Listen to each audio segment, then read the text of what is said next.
Aloha beautiful people! Again, this is Teacher Zai in Hawaii. Good morning everyone! And kakagising ko nga lang po at feeling ko hindi ako makakakain hanggat hindi ko na i-share sa inyo to dahil sharing is caring. So yun na nga po, isa ka rin ba sa nahihirapang makapag-upload ng Reels? Simula pa kahapon, hello there chicken, good morning! Or isa ka din ba sa natatagalan bago ma-upload yung Reels? Or worst, isa ka din ba sa hindi makapag-upload ng Reels?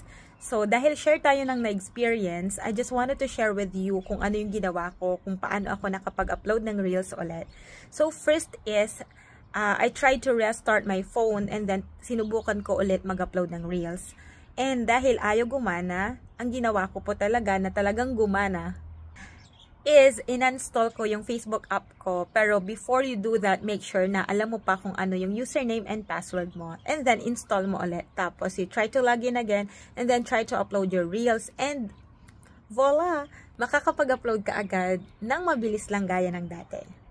So pwede na tayong magkape? Tara kape! With a beautiful view. So that's it everyone for today's video. Happy Saturday everyone. Don't forget to share this video kung nakatulong to sa inyo. Bye!